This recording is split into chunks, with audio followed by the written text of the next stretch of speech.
ശശി തരൂർ രാഹുൽ ഗാന്ധി ചർച്ച ഡൽഹിയിൽ നടക്കുകയാണ്.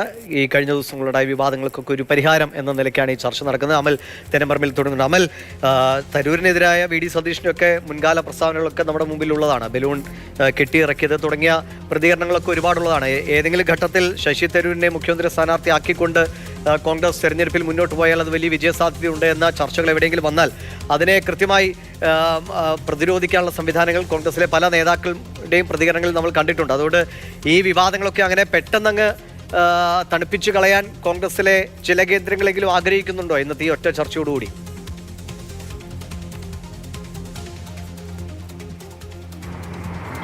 ദീക്ഷ, തരൂരിനെ സംബന്ധിച്ചിടത്തോളം തരൂരിനെ ഉൾക്കൊണ്ട് മുന്നോട്ട്, നമുക്ക് മുൻകാല ചരിത്രം പരിശോധിച്ചാൽ അങ്ങനെയാണ്. തരൂരിനെ കൂടി ഉൾക്കൊണ്ട് മുന്നോട്ട് പോവുകയാണെങ്കിൽ തരൂർ ആ സൈഡ് വഴി അങ്ങ് പോകും. മാത്രമല്ല ആ തരൂരിനെതിരെ വലിയൊരു വിഭാഗം അങ്ങ് രംഗത്തെത്തിയാൽ തരൂർ എടുത്ത നിലപാടിൽ നിന്ന് ഇതുവരെയും പിന്നോട്ട് പോയ ഒരു ചരിത്രം നമ്മൾ കണ്ടിട്ടില്ല. അത് കേരയിൽ വിഷയത്തിലാണെങ്കിൽ പോലും, കേരയിൽ വിഷയത്തിലൊക്കെ ആദ്യം തരൂരിനെതിരെ രൂക്ഷമായ വിമർശനം ഉന്നയിച്ച നേതാക്കൾ പിന്നീട് കൃത്യമായി തരൂരിനെ കാര്യങ്ങൾ പറഞ്ഞ് മനസ്സിലാക്കിയപ്പോൾ തരൂർ ആദ്യം എടുത്ത നിലപാട് തിരുത്താൻ തയ്യാറായി. പക്ഷേ അല്ലാതെ ഇത്തരത്തിലുള്ള ഈ പരസ്യ വിമർശനങ്ങൾ നിരന്തരം സംസ്ഥാന നേതൃത്വത്തിൽ നിന്നും ഉണ്ടാകുമ്പോൾ തരൂർ പക്ഷേ അത് മൈൻഡ് ചെയ്തിരുന്നില്ല എന്നുള്ളതാണ് ഏറ്റവും പ്രധാനപ്പെട്ട ഒരു കാര്യം. കഴിഞ്ഞ ദിവസം തരൂരിനോട് പ്രതികരണം ചോദിച്ചപ്പോൾ തരൂർ പറഞ്ഞ വളരെ പ്രധാനപ്പെട്ട ഒരു കാര്യമുണ്ട്. വർക്കിംഗ് കമ്മിറ്റിയിൽ നിന്നും മാറി നിന്നിട്ട് വേണം തരൂർ സ്വതന്ത്രമായ അഭിപ്രായം പറയാനെന്നുള്ളതായിരുന്നു UDF കൺവീനർ MM ഹസൻ്റെ ഒരു പ്രസ്താവന. MM ഹസൻ്റെ ആവശ്യം അതായിരുന്നു. ഈ കാര്യം കൃത്യമായി തന്നെ അന്ന് മാധ്യമങ്ങളെ കണ്ട സമയത്ത് തരൂരിനോട് ഞാൻ ചോദിച്ചു. അപ്പോൾ തരൂരിൻ്റെ പ്രതികരണമായി തരൂർ പറഞ്ഞത് ഇങ്ങനെയാണ്: അത് പറയേണ്ട ആളുകൾ പറയട്ടെ, അപ്പോൾ ആലോചിക്കാം എന്നുള്ളതാണ്. അതായത് സംസ്ഥാന കോൺഗ്രസ് നേതൃത്വത്തിൽ നിന്നും ഉയരുന്ന വിമർശനങ്ങളെ ഗൗനിക്കുന്നില്ല എന്നുള്ളത് തന്നെയായിരുന്നു ആ പ്രതികരണത്തിൻ്റെ ധ്വനി. ഇപ്പോഴെന്തായാലും അത് മനസ്സിലാക്കിക്കൊണ്ട് തന്നെ പ്രവർത്തക സമിതി അംഗം എന്നുള്ള നിലയിൽ ശശി തരൂരിനെ ചർച്ചയ്ക്ക് വിളിച്ചിരിക്കുകയാണ് രാഹുൽ ഗാന്ധി. നേരത്തെ N. ശ്രീകുമാർ പറഞ്ഞതുപോലെ അതൊരു ചർച്ചയോ അല്ല എങ്കിൽ ഒരു കൂടിക്കാഴ്ചയിൽ ഉണ്ടാകുന്ന ഒരു സ്വകാര്യ സംഭാഷണമോ എന്തായാലും ഒരു പ്രശ്നപരിഹാരം എന്നുള്ളതായിരിക്കും. ഇത് രണ്ടായാലും അതിൻ്റെ ലക്ഷ്യം എന്ന് പറയുന്നത് തരൂരിനെ കൂടി ഉൾക്കൊണ്ട് മുന്നോട്ട് പോകുക, തരൂരിൻ്റെ അഭിപ്രായം കൂടി കേൾക്കുക, തരൂരിനോട് ഇത്തരത്തിലുള്ള വിവാദ പ്രസ്താവനകളിൽ നിന്ന് വിട്ടുനിൽക്കണമെന്ന് ആവശ്യപ്പെടുക.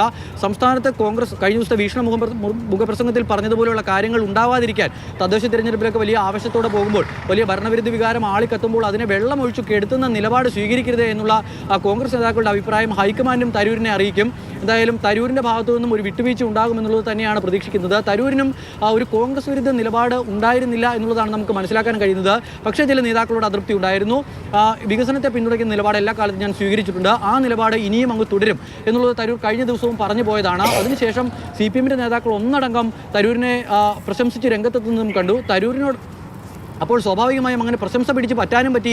ഹൈക്കമാൻഡ് ചർച്ചയ്ക്ക് വിളിച്ച് പ്രശ്നം പരിഹരിക്കുകയും ചെയ്തിട്ടുണ്ട് എങ്കിൽ തരൂരിന് അതെന്തായാലും ഗുണമായി മാറും. പിന്നീട് ഈ മുഖ്യമന്ത്രി സ്ഥാനത്തേക്കുള്ള ചർച്ചയൊക്കെ നടക്കുമ്പോൾ കോൺഗ്രസിൽ എന്ത് സംഭവിക്കുമെന്ന് കോൺഗ്രസ്സുകാർക്ക് പോലും പറയാൻ പറ്റാത്തൊരവസ്ഥയാണ് നിലനിൽക്കുന്നത്.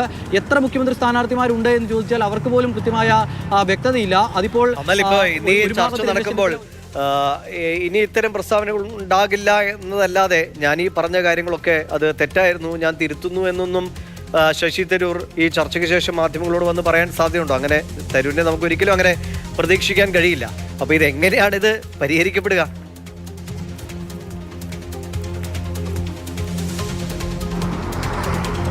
പ്രശ്നപരിഹാരം രണ്ട് തരത്തിലാണ് ഉണ്ടാകേണ്ടത്. ഒന്ന്, തരൂർ ഒന്നുകിൽ ഇത്തരം CPM അനുകൂല പ്രസ്താവനകൾ, സർക്കാർ അനുകൂല പ്രസ്താവനകൾ അവസാനിപ്പിക്കുക. അതിന് ഏറ്റവും പ്രധാനപ്പെട്ട കാര്യം ഈ മാത്യു കുഴൽനാടനെ പോലെയുള്ള നേതാക്കൾ, KS ശബരിനാഥനെ പോലെയുള്ള ആളുകളൊക്കെ ശശി തരൂരിനൊപ്പം ഈ ദേശീയ അധ്യക്ഷ സ്ഥാനത്തേക്ക് നടന്ന തെരഞ്ഞെടുപ്പിൻ്റെ സമയത്ത് ഗാന്ധി കുടുംബം പിന്തുണച്ച സ്ഥാനാർത്ഥിയായ മല്ലികാർജ്ജുന ഖാർഗെക്കെതിരെ നിന്ന് തരൂരിനൊപ്പം പ്രവർത്തിച്ച ആളുകളാണ് മാത്യു കുഴൽനാടൻ, ശബരിനാഥ് അടക്കമുള്ളവർ. പക്ഷേ ഈ ഒരു വിഷയത്തിൽ അവർ തരൂരിനൊപ്പം നിൽക്കാൻ തയ്യാറായില്ല എന്നുള്ളത് ശ്രദ്ധേയമായൊരു കാര്യം തന്നെയാണ്. അത് മാത്യു കുഴൽനാടനും ശബരിയൊക്കെ കൃത്യമായി തന്നെ പറഞ്ഞു വെക്കുന്നുണ്ട്.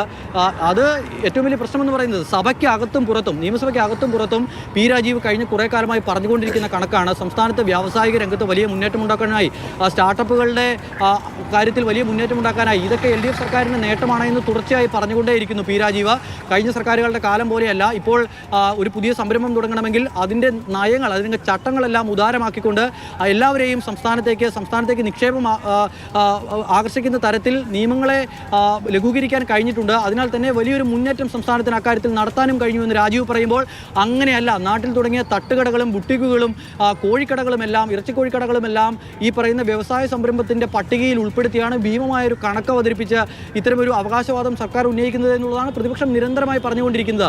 ആ പറഞ്ഞുകൊണ്ടിരുന്ന വാദത്തിൻ്റെ മുനയൊടിക്കുകയാണ് ശശി തരൂർ ഒറ്റ ലേഖനത്തിലൂടെ ചെയ്തത്. അപ്പോൾ സ്വാഭാവികമായും ഈ സംസ്ഥാനത്ത് ഒരു വ്യാവസായിക മുന്നേറ്റത്തിനുള്ള അന്തരീക്ഷമുണ്ട് എന്ന് ശശി തരൂർ പറയുമ്പോൾ, അതും കോൺഗ്രസിൻ്റെ പ്രവർത്തക സമിതി അംഗമായ ശശി തരൂർ അത്തരമൊരു കാര്യം പറയുമ്പോൾ അത് സംസ്ഥാന കോൺഗ്രസ് നേതൃത്വത്തിന് ഉണ്ടാക്കുന്ന ക്ഷീണം ചെറുതല്ല. അവർ കഴിഞ്ഞ് കുറേ കാലമായി പറഞ്ഞുകൊണ്ടിരിക്കുന്ന കാര്യങ്ങളെ അപ്രസക്തമാക്കുന്ന ഒറ്റ പ്രസ്താവനയായി പോയി അത് എന്ന കാര്യത്തിൽ സംശയം വേണ്ട. അതിനാലാണ് സംസ്ഥാന കോൺഗ്രസ് നേതൃത്വം ഇത്ര പ്രകോപിതരായത്. അതിന് സാധാരണ നിലയിൽ ഈ ചില ഗ്രൂപ്പുകൾ സംസാരിക്കാതിരിക്കും, ചില ഗ്രൂപ്പുകൾ ആഞ്ഞടിക്കും. അതായിരുന്നില്ല ഇത്തവണ നമ്മൾ കണ്ടത്. സംസ്ഥാന കോൺഗ്രസ് നേതൃത്വത്തിലെ AI ഗ്രൂപ്പുകളും കെ സുധാകരനൊപ്പം നിൽക്കുന്നവരും പ്രതിപക്ഷ നേതാവിനൊപ്പം നിൽക്കുന്നവരും